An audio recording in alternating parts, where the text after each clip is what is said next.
get straight to questions.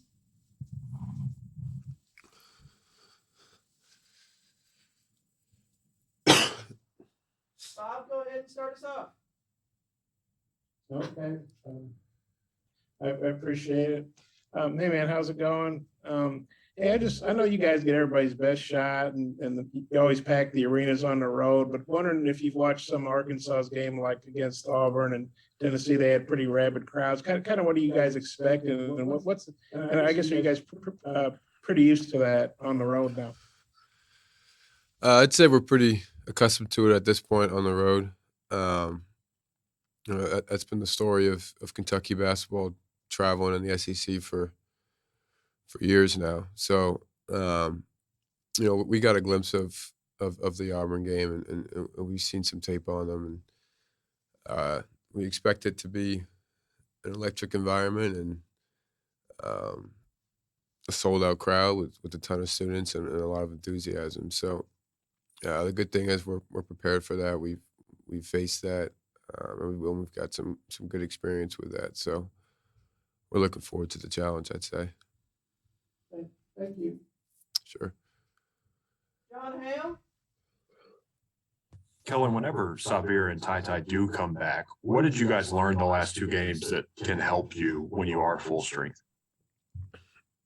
We've showed that we can find ways to be productive and win without those guys. So when we're able to get them back, that would just add to our team and make us even better. I mean, for most of the season, we've had those two guys, and we've been evidently a very, very good team. And the last two games, we had to show some toughness and some real resilience, especially coming from behind in both those games and find different ways to score points and get in the lane. And collectively, I think we've done a really good job stepping up. So we're excited about having our full unit together again. Jared Tipton? Yeah, Kellan, I hope I can ask too. How did your role change, if at all, with Tai and Sabir not available? Well, it definitely changed. I'm not sprinting to the corner. I'm having to, and then playing off those guys. I'm having to initiate a lot of the offense and get the ball over half court and let us play from there. And on defense, I'm guarding the one or the two as opposed to the two or the three. So it's definitely been different in the last couple of games, a bit of an adjustment. But someone had to have stepped up, and those duties were left to Davion and I, and thankfully we were able to come out victorious the last two games. Was that, just to follow up on that, was that a good thing to change things up? You know what I mean? Kind of as a refreshing sort of thing? Or would you rather kind of have that definite role and just keep working on perfecting that? Well, I'd say we did what we did the last two games out of necessity.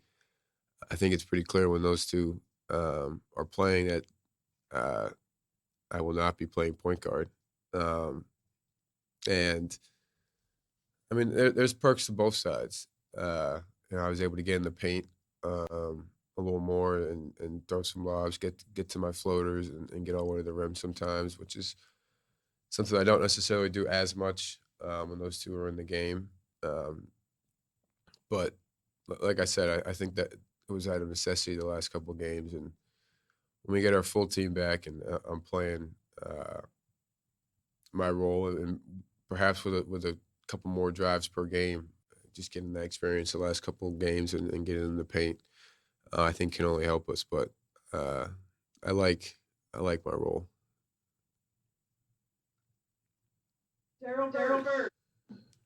Yeah, Kellan, Bryce came on big the other day and Davion before that. I don't know if you've ever had to go through that much, but how hard is it to sit there and wait your turn game after game and keep yourself up and ready? It's incredibly challenging. especially given, what are we, 27, 28 games into the year. And we were shorthanded, and Bryce had an opportunity, and he took advantage of it incredibly well, and was uber productive for us. And it started with the little things. You know, he got some offensive rebounds. He got to see the ball going a couple times at the free throw line, and then it opened up the rest of his game. So, I mean, he was sensational for us the other night. I think he was the difference in the game. I think without Bryce's spark, we may not have won that game. So, just credit to Bryce for being patient, for understanding that this is a team, and Cal puts the five guys on the court that will fight. And he definitely was one of those guys on goodness, Wednesday night. Yeah. So he was awesome. And then Damian at Alabama, I think he only played 9 or 10 minutes, but he was also a huge difference maker in the game. So I think a lot of that also has to do with the way we practice. We keep an emphasis on all of our guys, not just the guys starting and playing a lot of minutes. And everyone is continuously held accountable. And when your opportunity presents itself, there is an opportunity there to take advantage of it. And Bryce and Damian have definitely done that. And so was Dante when we played Mississippi State. I mean, he was awesome in that game and made some big plays. So we've seen time and time again that guys have the willingness and the preparation to step up when a number is called. Tyler Thompson? So Kellan, senior day is coming up on Tuesday. And in your college career, you've had the opportunity to play for two great coaches in Bob McKillop and John Calipari. I was wondering if you could compare their coaching styles and maybe tell us what the most valuable lessons you learned from them are. Putting me on the spot here, huh? They definitely have different coaching styles. Coach McKillop's run a system-oriented offense with principles for 33 years, and he's had a lot of success with it. Credit to how well Davidson's doing this year as well. And Coach Cal he's got his style. It's more dribble drive oriented, players making plays. But the exceptional thing about both of them is they have a standard, and there's no shortcutting that standard, and you're always going to be held to account, no matter if you're number one on the depth chart or you're the 13th guy. And I think that's what's allowed them to both be successful and coach 3 decades in the sport at the college level. I mean, I've learned a lot of lessons from both of them. Just in my time at Davidson and then my time here. So I'm not going to try to pinpoint one and potentially leave out a better lesson, but playing for both of these coaches has been a wonderful experience for me, and I've learned a lot. I've learned how to be held accountable, how to fulfill a discipline-oriented coach's wishes and tasks, and I've been very grateful, I think. John Wong? Kellan, Coach Cal always talks about doing the little things right. And one of the big things with you is shooting and making shots. But what are some of the little things that we need to be looking for that maybe you feel the most proud that you've been able to accomplish this year? I think I've defended well this year in most games, and I think a little thing that sometimes goes unnoticed is I think my being in the right spot on defense has allowed me to avoid foul trouble and foul at a really low rate, which allows me to stay on the court. And I think another thing is I try to, you mentioned the details, I try to be pretty detail oriented and simply just do what's asked of me, whether that's making open shots or making the next pass or helping on a defensive assignment. I try to do the little things, and do the little things. You tend to stay on the court because then you become trustworthy, and you don't piss off coach. So that's always that's always good. Jeff Drummond. Yeah, Kellan, you kind of touched on this a little bit earlier, but I'm wondering about the process of playing without Severe and Ty and how it's helped you to maybe have your kind of offensive game you expect to have, even if the 3-point shot is not part of it. And if there's something of value there, you know, going into the tournament where you may face some opponents who can kind of run you off the 3-point line at times.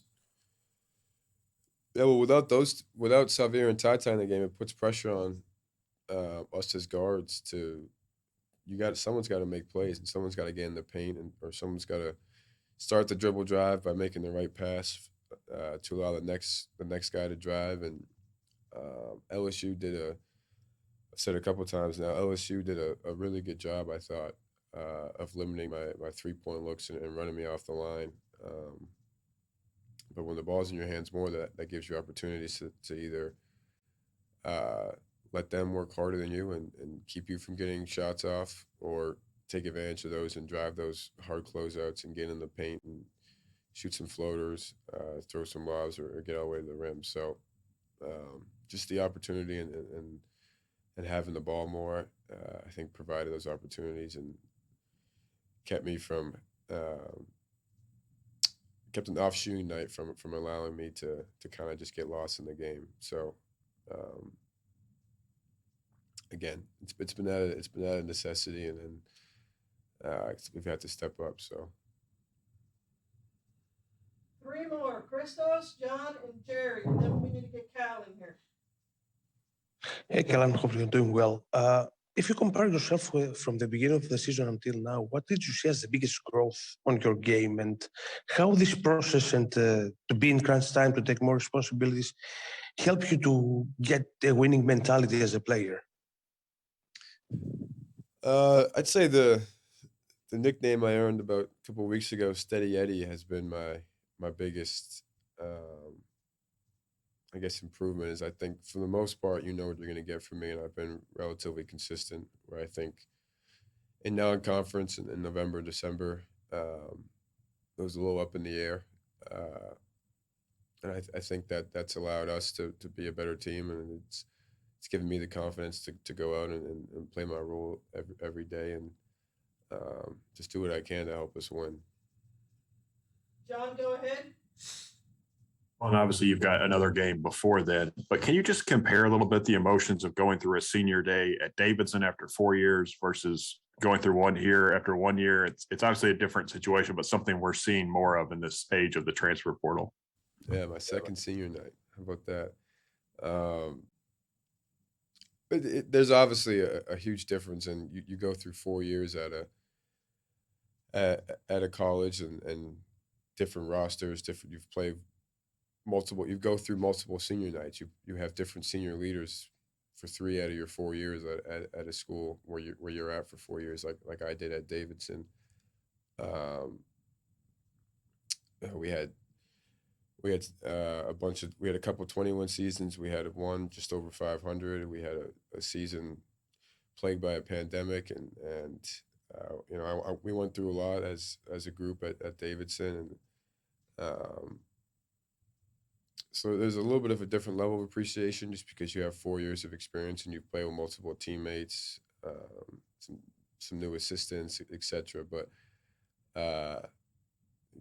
ultimately, it's going to be just as meaningful this Tuesday. You know, this has been an exceptional year for us. We've cracked the top 5. We've had a lot of success. We've had some statement wins, and you're playing on the biggest stage of college basketball at a blue blood. So, I'm grateful to be here, and I'm definitely excited about having a senior night in Rupp and experiencing that with my parents, and doing it at a place like Kentucky. Jerry, finish us off. Yeah, Kellan, I'm going to remember the importance of not pissing off the coach, by the way.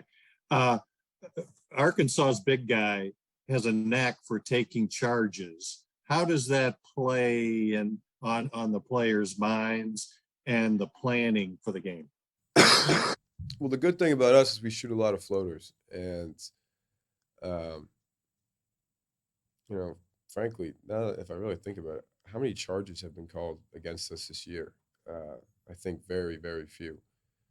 We're trained to there's a layup, and you get all the way to the rim and shoot the layup. If not, a lot of us shoot floaters, and if the big helps up and they negate the floater, then we throw up to the rim, and we have lob finishers. So it's definitely something to be cognizant of, but I wouldn't say it's something that we're gonna drill heavily to avoid or harp on beyond just simply being aware of it. All right, thank you so much for your time, Kellan. We'll have Coach in here in just a minute. Thanks, guys.